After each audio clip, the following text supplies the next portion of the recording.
Thank you for joining us for an episode of That Solo Life, the podcast for PR pros and marketers who work for themselves.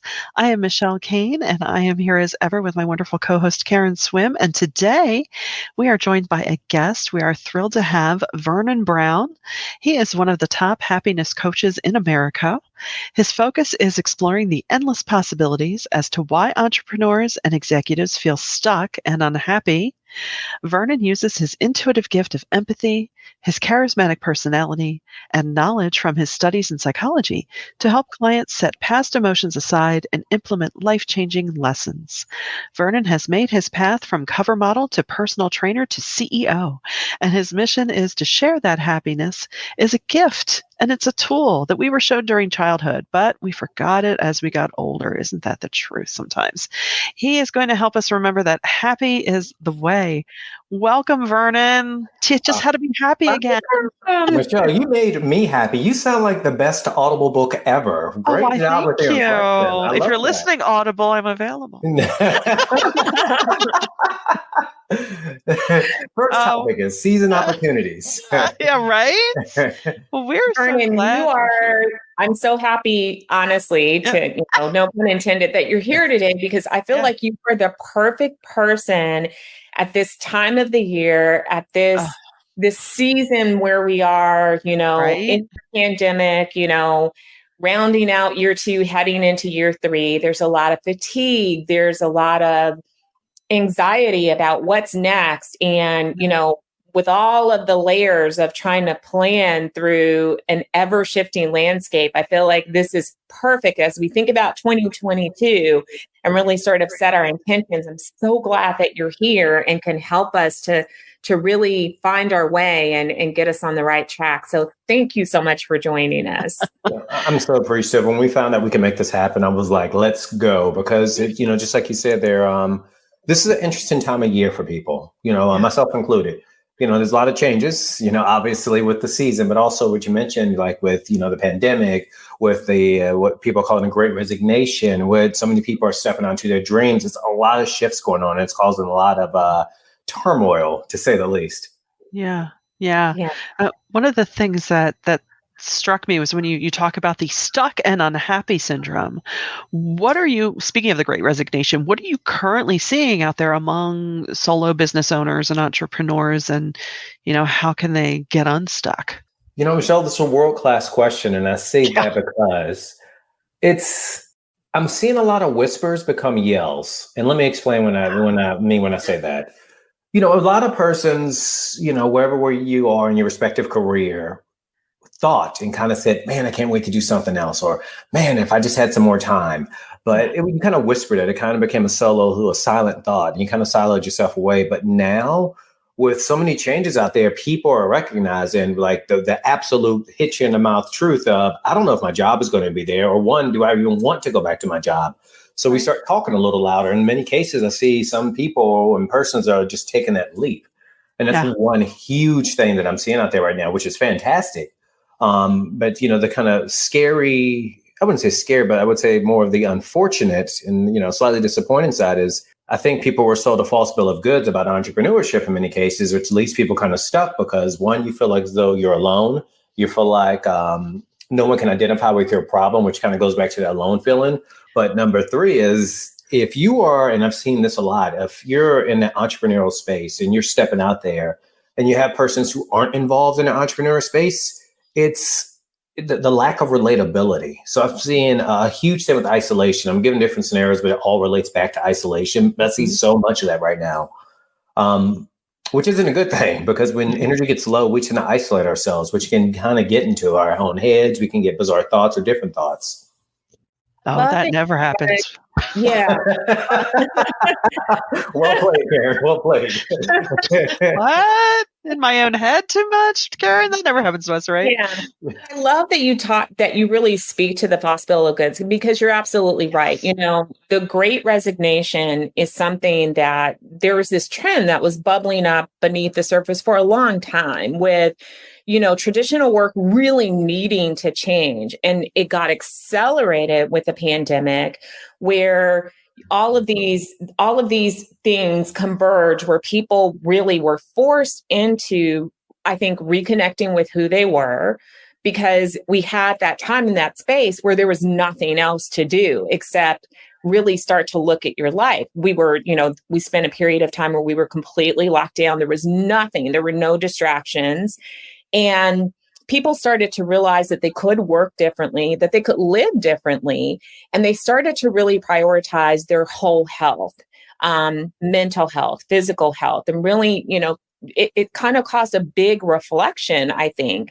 Now, some people, got to the other side and went back to their old habits, but other people decided, there is this thing that I've always wanted to do, and I'm going to set the fear aside. And in some ways, the pandemic made that easy for people financially to leap over whatever that barrier they believed was there before. But I think you're right that people followed their bliss and didn't realize that there are days as an entrepreneur, and I've been doing this for 17 years, that some days it's a job. And sometimes you have to work through that.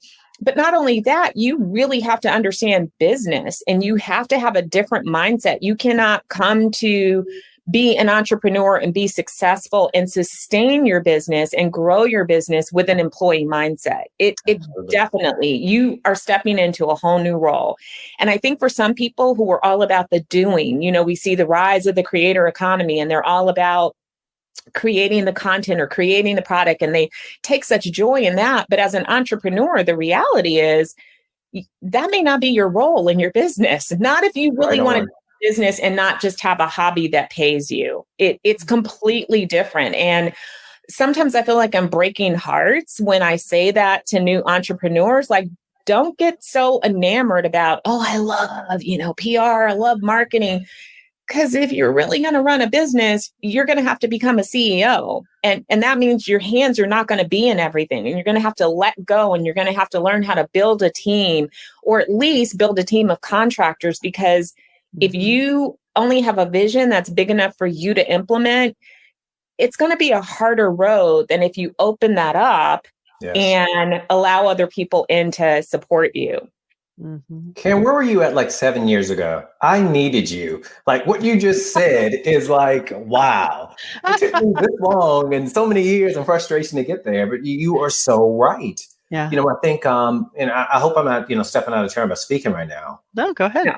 It's, Please. When it comes in terms of happiness, and I want to make sure that for me, with What You're Happy, Own Your Happy, the brands that, I've created, it's happiness no matter what it is, because we all have different versions of happy, right? And that's why it's what's your happy. My happy is very different than what Michelle's happy is. And, Michelle's happy is different than my happy. Karen's happy is different from both of our happies, but everyone has a different happy. Right. So many people get caught up on, what's your happy? What's your happy? Great. It's not the what, it's what it creates. And that's energy. When you are focusing on your happy, whatever it may be. And I want to tell everybody, it is a little bizarre for some of us. Not weird, bizarre. My bizarre happy is, and I'm always telling people this, is I love going to grocery stores. When the pandemic hit and we could not go to the grocery stores in some parts where we were, I was struggling. That was my happy, because I love to cook and I love to create. And it sounds silly, no, but not when at we're all out there and you're creating, right? And when you're creating, that takes energy to create. It takes energy to dream and come up with different iterations. That is a drain on you. That can, let's say you have 10 energy units above your head. You spend 6 to 7 just managing your life, your family, your spouse, work, all the tasks you have to manage. And now you have to create. It takes an additional 3 to 4 to 5, depending. Many of us right now are at a deficit. And so what can happen is it can start affecting what you can do and what you cannot do. Yeah. For example, smart, capable people like ourselves, what we tend to do is everything. We try to do everything, because when energy gets low, our chief asset works against us. And if your chief asset is creating, is thinking and doing, we want to do it all. And that's great to be excited.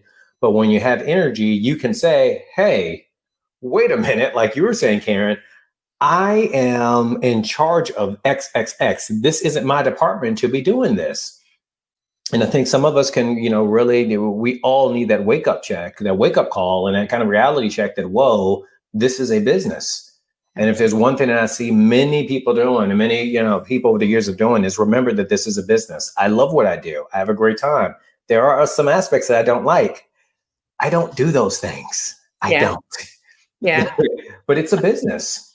Yeah. But, I think it's, before I even go on, I'm sorry. No, don't be sorry. This is great. I love that. You're right on point. So Yeah. you talk about, I love that you say you're happy. We say that a lot here. Like our mission is to help people to have the business that they want.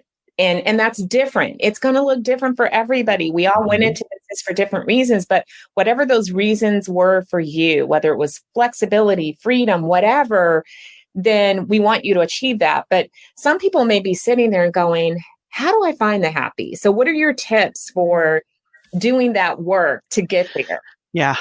This is a great question. And I'm smiling because it's something that all of us were taught at a very early age. And I have a 6-year-old, so I really got to live this and still kind of live it with them. But it's the curiosity. At a certain age, and it's different for different people. We got a lot of different variables. But we forget how important it is to seek out what it is we want versus it being brought to us, or versus it just kind of showing up. It's not going to show up serendipitously. It's about us seeking it. So a big thing is being curious and looking at, what did I used to do that make me happy? What is something else that other people are doing that makes them happy? And I want to make sure I clarify with these big 3 rules. Okay. And this is the whole thing about happiness. If you found you're happy, great. You know it, you love it, you wrote it down. It needs to needs to be clarified. It needs to be really focused according to these 3 rules. It only can involve yourself, nobody else. No mama, no daddy, no cousin, no Aunt Judy, nobody, just yourself. It cannot involve buying or spending. No credit card debt. Okay. We don't do that. We don't want that. 22, 25, 28% interest is not good for you. And, lastly, it can involve food or alcohol. That's what your happy has to consist of. No buying or spending, no food or alcohol, and only can involve yourself. Now, when you're out there saying, what can I get curious about? Don't stop. And that's the big part of me, when I initially start working with people. It's not about happiness, meaning, okay, I'm happy, great. Clap your hands, stomp your feet. You're happy, you're smiling, right? No, It's about, all right, so what am I doing to kind of put myself in this creative space? What am I doing to make sure that I'm prioritizing myself? Yeah. None of us got into business for ourselves to work for 10, 12, 15, 20 hours. That's not what we did. Right. That's not the purpose behind this. And what can happen, and what does happen many times along the way of, when we work together, we're doing the happy, where we're asking the questions, because I ask the difficult questions. And it's not to beat you up or to be nosy, but if you're telling me, hey, I want freedom and flexibility, a question I would ask is, how free and flexible is your life right now? And yep. We're going to have you back on. We are. So, I love that. And correct me if I'm wrong, but the way that you summarize finding your happy is, to me, the epitome of healthy. Yes. Healthy. It's a healthy happiness, because when it's not dependent on a person, and I am a huge believer that you've got to be happy all by yourself. Yeah. Another person doesn't make you happy. You're responsible for that. And this is how people end up in unhealthy relationships, when they're seeking someone else to make them happy and they're not fulfilled. Yes. Right. The fact that you eliminate that, whether it's a spouse, a child, you've got to be whole and healthy, and that happiness comes from you. You talked about food.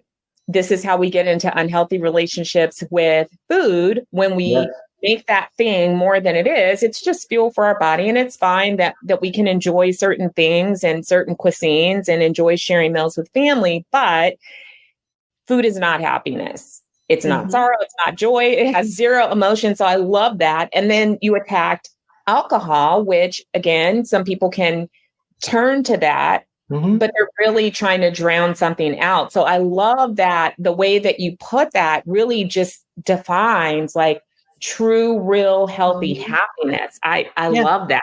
Absolutely. I mean, yes, they call it happy hour, but it's not supposed to be, your lifestyle. No. I was a bartender for, 10 years. And I think one of the things that I made some amazing friends over the years there, some of those people I still talk to, but one of the things that, other than being privy to a lot of, conversations with people, I'm not allowed to say, obviously, the best person to keep a secret is a bartender. But I just learned that, a big thing that I found was, some people might have these big fancy titles. And I never forget, I'm talking to this one guy, and he was feeling a way about himself, and he wanted to let everyone else at the bar know that. about some of the things he was doing. I'm like, who am I to knock that? I don't know what he's been through. And I remember I asked him, like, man, you have this, you have that. And I said, yeah, how happy are you? And he got very offended with me, very offended. Wow. And I remembered, I felt really bad about it. He tipped me, but I still felt bad. So I wasn't feeling bad. I mean, he didn't tip me. I felt bad because I felt like I did harm. And that's when a big light bulb went off. It was kind of one of my many awakenings was you can have these things and not be happy. Yeah. And, it really related to me because I worked really hard trying to get a bunch of money, and I got a whole bunch of money, and I never had enough. And I learned not to chase money. And, that really reminded me yet again, that moment that we got to wake ourselves up, or you would end up committing 10 years, 5 years, 20 years, or 30 years to something that you don't even really enjoy. You're just doing because you think you're supposed to do it. And that's why, a big thing with me is the questions, the powers and the questions. Yeah. I mentioned flexibility, and I mentioned that do you have just the fun that you typically planned on having by being an entrepreneur? If not, then we got to work on doing something. I'm not telling you to sell the business, but sometimes you can pick up unconsciously that I need to be stressed. I need to work all the time. I need to do this, or that's one option, or there's 7 other things we could do. Are you aware what it costs to hire a VA? Are you aware what it would really take to manage your schedule? How are you really maximizing your day? Do you have thinking time built into your day? And then people are like, oh, I can have these. This is your rodeo. You can do whatever you want. So it's those things all in the playbook. So it's so true. And I know as solos, even with building some of that in, sometimes we still find ourselves just flying so fast. Yeah. Getting everything done, spending all this time taking care of our clients and the others that sometimes we think, whoa, wait a second, I need to check in with myself. And, do you have any systems that you recommend, or as opposed to just a calendar reminder to just say like, hey, check in with yourself, which if you're like me, I'll go, shift tomorrow. But this is a great question because it's one that I feel, but people mention it, but I want to get some structure with it. Everyone's different. I want to say we all have different sleep hygiene. Yep. I'm not trying to get on the bandwagon with people saying you need to get up at 4 a.m. I get up at 4:30 only because I have a child and it's quiet then. Yeah. But it's about being so intentional about that hour and a half that I get to myself. And it's structured in a way where I give myself time to wake up, and that's laying in a bed. And I might not necessarily grab my phone, but I kind of plan about how I want my day to go. Not what I need to do, but what I want from the day, not what's going to happen. And I want to make sure I make this distinction. Yes. What I want from today, what's going to make this day a success. And so I start off like that. Yeah. And sure, you're going to be, I can't wait to get 5 new clients and I can't wait to do those things. Why not do things like that? Because you're going to think about, oh man, a new client's going to leave. I'm going to lose that contract. I'm going to do this. If you can pretend all those things are going to happen or bad, you need to pretend that all the good things can happen as well. The second thing, and it sounds silly, of course, because we're adults and we're told we're not supposed to do that. And you can't have your cake and eat it too. That's a lie. Because if whatever you think about, whatever you say, you kind of bring it into your reality because you kind of expect it. And I'm a big person. If I demand to be successful, and it's not because I think I'm better than anyone. It's because the way that I set my day up with intention. Who are the people that I can contact today to really give value? Who are the people that I can really reach out to that the ball may have dropped? When you go with those sort of intentions with your actions, you have no choice but to be successful, especially when you combine it with a bit of consistency. The second thing that I really do to kind of keep myself in that state of awareness about, hey, I need to check in, is I make sure I move my body. I don't care if it's a walk. I don't care if it's the gym. It's riding my bike. I've been doing a good 10 to 20 miles every single day just to get my brain kind of move, my body moving, which takes care of like a lot of the problems and stress and worries. The third thing that I do is I have time built into my day every day to talk to somebody who keeps me inspired or presents me a different edge. Those are my big 3 things I do religiously every day. Love it. Love that. I love that talking to somebody that inspires you. That's important. Or somebody who challenges you, because we have to have people in our life that are not going to let us live in a rut, that help us to be comfortable with being uncomfortable. Forces us to, think through things and think a little bit differently. And so I like that you are really intentional about that. That's really And as communicators, especially, over these past couple of years, I have really tried to share the value of that in the work that we do, because we're dealing with people who don't share our own opinions. And the world out there is angry, and there's a lot of toxicity, and you have to learn how to work through that in a very positive way. But you have to be super intentional about it too. And you have to be able to dig through those layers. And if you are stuck in the silo of people who all think the same, it's difficult to do that. Yes. Yeah.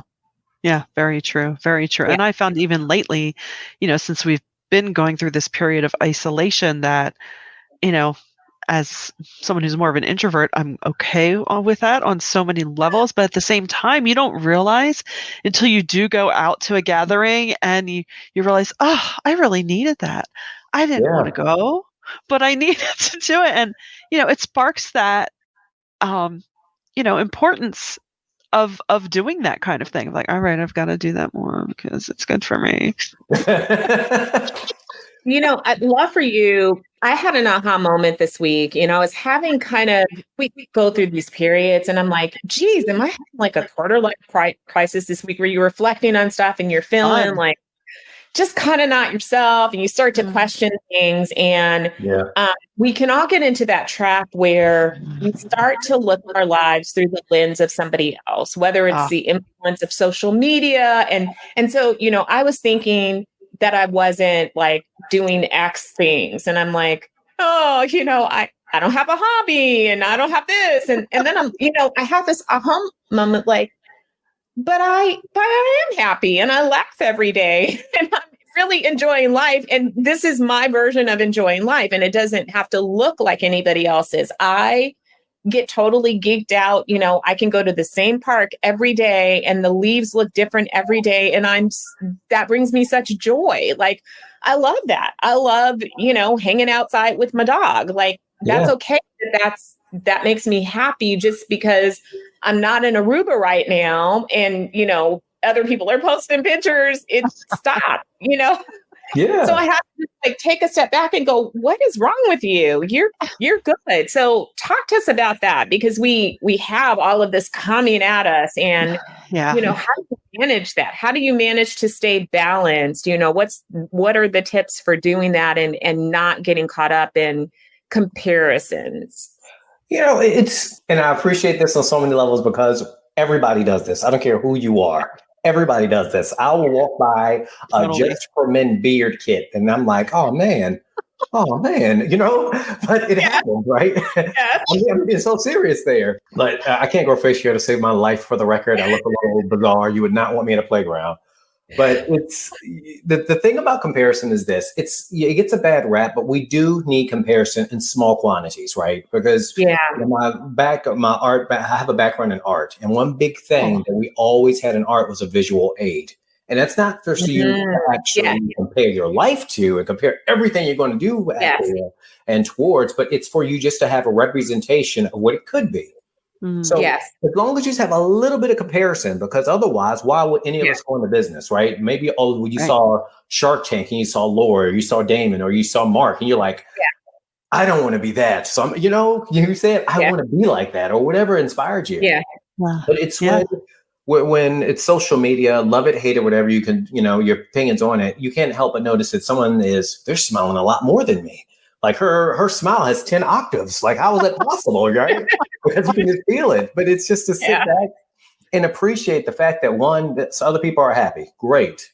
Yeah. And I think too is one big thing I'm reminding people of is you don't know what battles someone has been through to be smiling that way. When you come, I came from a different type of background in terms of, we weren't financially well off, we're homeless, all that stuff like that. So, Karen, when you're saying that when you go outside with your dog, that makes you happy, I so get it. Yeah. When I'm cleaning the grill yesterday, anybody else like, this is miserable, I am smiling like a maniac. Yeah. Because I'm like, I know my story and I know what I've been through. Right. Yeah. That's so true. Yes. That if things aren't perfect, if they're not in the exact, and perfect is poison for the record, but if things aren't exactly what I want, I do know this. I'm smart enough to know who to call if I don't know. I was smart enough to be determined enough to figure it out. And with that being said, I don't really get too caught up in it sometimes. I mean, I have to remind myself of this, and I literally have to say this out loud, like, Vernon, you're smart enough to figure this out. You've got this. You can't wait till you're smiling like that. And it just kind of recenters me. But a comparison isn't a bad thing. It's just when you start noticing some things, because let's just say you see some mega wealthy person, you don't know what stressors they have. You don't. Right. So before you start comparing your life, you need to really look at what they have to deal with, because you don't necessarily want that. If you can go outside and throw your stick with kibbles and bits and it makes you smile, take it. You know, take it. It's interesting. And I know in my path in building this business, you know, I've almost come at it from a different angle. Sometimes you'll see people who you're sort of modeling yourself after, you know, oh, look, they did it. They're doing this. And I think what you're saying is helpful in not, I wouldn't say put them up on a pedestal, but think, oh, they have it all together. I don't. They're so much better than me, blah, blah, blah. And then when you look closer, not that, you know, they're any less than, but you see, see, now I wouldn't have done that. Oh, I am okay. And this all goes back to the, you know, ridiculousness, the conversations we have with ourselves in our heads when you are the one wearing the chief hat, right? So, you know, when it's all in your lap as far as where are you taking your business. So I love that reminder of, you know, just check your head and really embrace the power that we each have and that we each bring to the game. Because I know Karen says it all the time, like, we wouldn't be here running our own businesses if we weren't smart enough and talented enough to do it. There we go. Absolutely. And I think it's refraining from comparison. So it's not comparison, it's not making the comparison that makes you feel bad about yourself or negative, but being inspired by what other people might be accomplishing or doing. So when you look at somebody and go, oh, wow, I love that. And I love when I can get a little bit of their story, because then, you know, I'm cheering for them, but it also, you know, you take things away from that. And I think all of us, it's why we share our stories and why we are open with the world, because if there's some experience that I've been through that can help you, please be helped. You know, I always say that I don't mind sharing my mistakes, because if I can help you to avoid the same boneheaded things that I've done, I will be a happy person, because I've made all the mistakes. I've made them all. Well, I'm trying to learn, so start talking. I want to learn.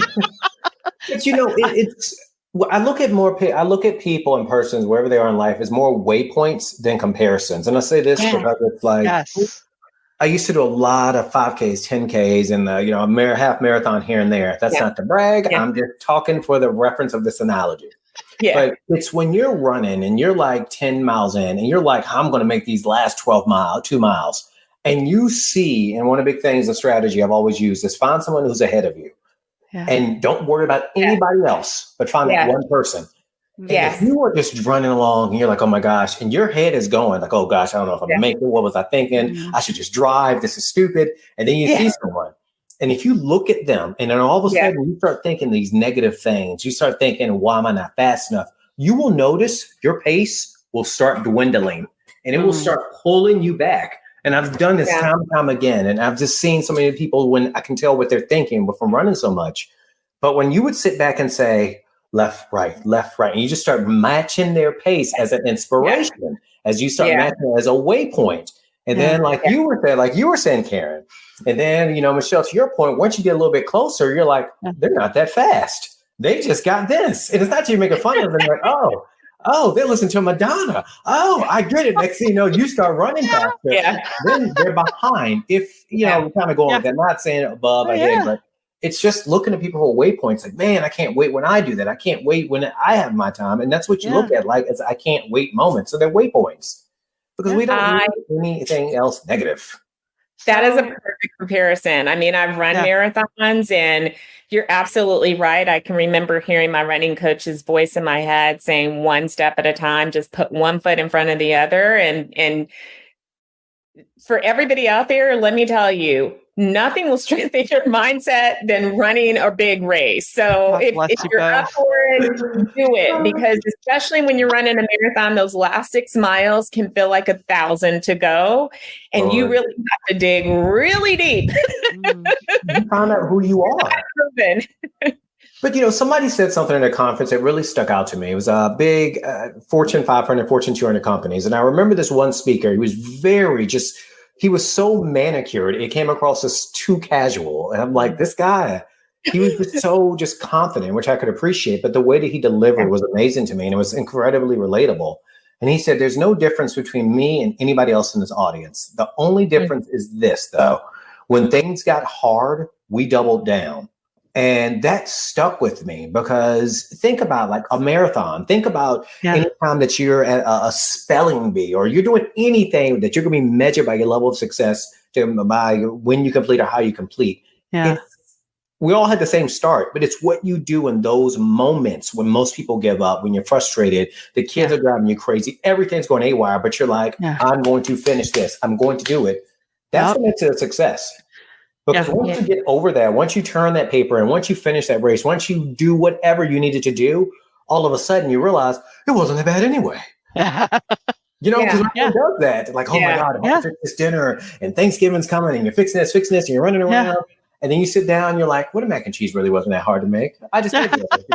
Because that's what we do. We build ourselves up. So true. So true. Entrepreneurship, how that relates, it's sometimes like this gets in our head. And this goes back to why I'm so adamant about spending time with people who inspire me, who challenge me, who do things to my brain so I can't whine. Because I can get a little whiny sometimes. And someone will like, well, that's all you have to do. And I'm like, yeah, I guess you're right. Okay. All right, man. I'll talk to you later. Thank you. I appreciate it. Because we build ourselves up and it kind of stops you from getting to where you want to go sometimes just because you want to appear busy or you want to appear stressed. I think we've kind of gotten over that. But it was in vogue or in it. I don't know if it really still is anymore. Oh, you must look like you're suffering. Oh, I'm a business owner, blah, blah, blah. But I can't tell you how many times I will hum to myself, and I might be dating myself, the Abominable Snowman song from the old Christmas shows. Just put one foot, I'm not going to sing, one foot in front of the other. That's one of my favorite Bible scriptures is about no toil. I say that all the time. Who told us that? I hate hustle hard. It doesn't have to be. It doesn't have to be a grind. If it's a grind, you're grinding yourself down. Who told you that life has to be hard for it to be worthy? Right. No, it doesn't. You don't have to struggle. You don't have to. We got to get rid of that. And I feel like this is like an American thing. We put so much into that and how it looks and like the struggle and I'm grinding and I'm hustling and like, and I'm taking off at 4:00 to spend 2 hours in the park with the dog. It's funny. I was in London, over 10 years ago, and just standing on the platform of the tube station, I'm thinking, okay, this is a vibrant city, economically healthy, lots of striving professionals. The vibe was so different, especially, I'll say it, a cranky Northeast girl. and I just thought, oh, this is nice. No one's like, not that they were doing flash mob dance numbers, but it just felt different. Yeah. Well, and they're not identifying themselves by their profession. I mean, work is what you do. It's not who you are. It's interesting how the U.S. really, we're all about possessions and stuff. And it's just like, who cares about all that? Right. But a lot of those things, goes back to with awareness. Like until you have an awareness, and that awareness could be an exposure, that awareness could be someone kind of asking you a question that exposes you to a different line of thinking. Yeah. And when energy's low, awareness is gone. Yes. We don't question. And when I say energy's low, I want to make sure kind of, brief overview is when energy's low, concentration, focus, awareness are gone. Yeah. It's when something that typically takes you 30 minutes now takes you an hour. And what do smart people do? We get more frustrated and say, I'm going to do it harder. And then you wake up earlier, you stay up longer, which makes you more tired. Now your energy is even lower. So now it takes you an hour and a half, hour and 20 minutes. And you kind of my office, Vernon. Are you in my office right now? No, but these are things I see so often. When we start getting caught up in that, you can't recognize that maybe I should take a break. Maybe I should listen to my favorite song. Maybe I should reach out to a friend, because when we get into that brain, we get into that kind of, way of being where I don't need help. I can fix everything myself. Yeah. And without energy being there to think, not to react, to think and see the solutions before you see the problem, it's very difficult to change. And that's what some people, we can get into the belief that we always need to be stressed. Like it was just mentioned, you don't always need to be stressed. I'll ask someone, oh, well, I'm doing this. And in the morning I drop my kids off, and then I go home and fix dinner. And then I have 3 client meetings, and then I have this and I do that. And just asking, so what's the benefit of this? Right. Well, what do you mean? Yeah. Well, you mentioned that you have a nanny. Yeah. But, okay. Well, you also mentioned that you don't have to cook, 4 and 5 times a week. Yeah. And I'm just asking, well, how long did you suffer prior to being an entrepreneur? Oh gosh, let me tell you, I worked corporate job for 80 hours, and then I had a failed marriage, and then I had this. I'm like, so when do you want things to stop in terms of the struggling? And they're like, oh. And then it's just quiet, and I don't say anything. I'm not judging. I'm just, calling out the elephant in the room. Yeah, they have to. All of us can do this. Yeah. Someone might say, well, why don't you just, why are you spending 2 hours polishing your lawnmower? Why are you spending all this time, adding attachments when it's like, how much does it cost for a landscaper? Oh, $100 a month. So $25 a week is costing you 5 hours worth of stress every day. Is that what you're saying? But maybe that's their hobby. No, I'm kidding. If that's a hobby, that's great. But if I can see the happy burn on your forehead going all the way around, I don't know if that's a hobby you want to pursue anymore. I promise you, it's the people that are doing the most and like spending hours on something. That's why even some of the DIY, and I've talked to some of my neighbors who like they decided that they were going to do their own garage things, and I'm like, and then they're like, but I wouldn't recommend doing it ever again. And I'm like, I work, I have like other pieces of my life. Yeah, so there's enough. My own garage, I don't want to pay somebody where that is their happy. That's their job. They love doing it. They're good at it. Have at it. I am really good investing in other people so that I can invest my energy and time in the things that are most meaningful to me. Yeah. That's just oh no, go ahead, Michelle. Cut you off. No. Well, just what you were saying, that running that litany of lists, when you could say, I have to do this and I have to do that, and and I know I fall into that trap so often. And what I've come to realize over the years is, I do that to myself, the ramble. Oh, I have to do this, and if I just pull back and say, okay, I'm going to do this now, and then I'm going to do the next thing after that's done. If I'm not constantly, like you say, it's like that mind grind, right? Yeah. It's such an easier touch, and it's just really easing up on ourselves and making that choice. And it all comes back to what you say about making sure we have that bandwidth of that energy to do it. That's everything.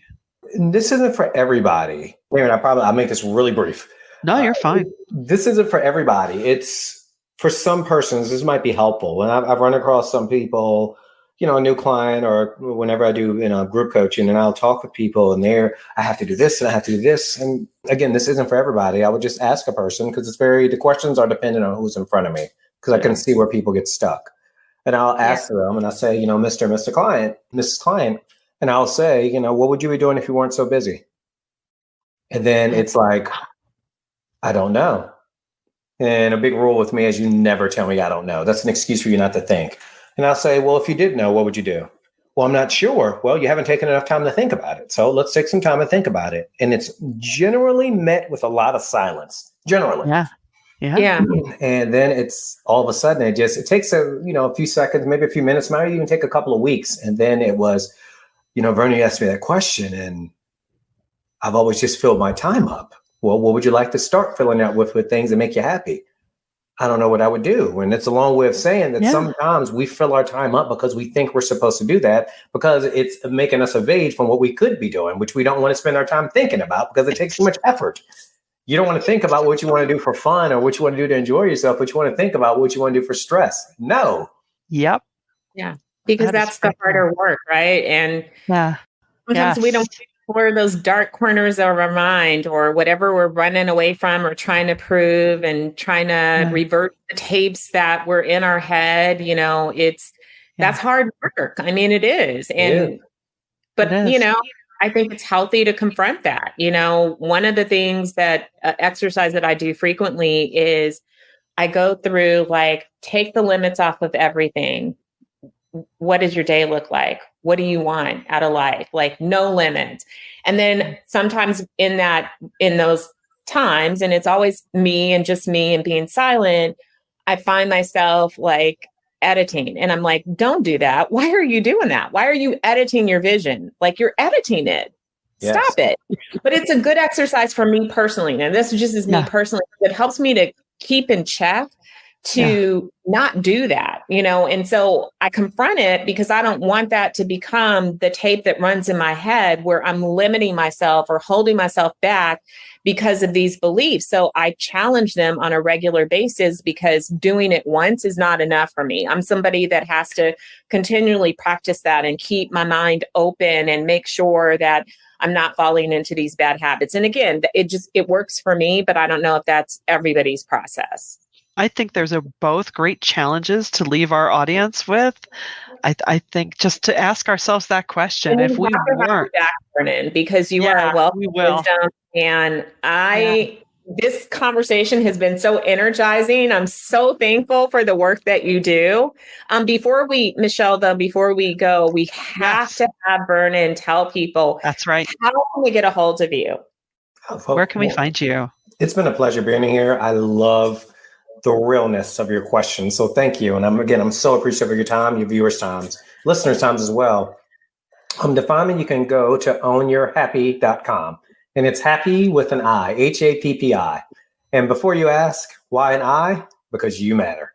But the real reason for that is that I wakes you up. When you see happy spelled with an I, I don't care how stressed out you are. I don't care what's frustrating you. You're going to say, why did that fool spell happy wrong? And let me go tell him. And you can also find me on whatsyourhappy.com as well. In which case they need your services because they need to get happy and not pick on your spelling. You would be amazed at how well that works with people. Do you know that you're giving a presentation to 4,000 people and you spelled happy wrong? I'm like, I did not know that. I had no idea. I never thought about running that through Grammarly. Thank you. But I miss it. I like being sarcastic anyway. But no, it's all good. It's all good. Well, we can't thank you enough for spending some time here with us today. I know we're certainly inspired. We hope everyone who's hearing this or watching this is inspired too. And we will definitely have you back because we didn't even get into how to say no, which is another good life lesson. But thank you for listening. And until next time, we'll see you on That Solo Life. Have a good one.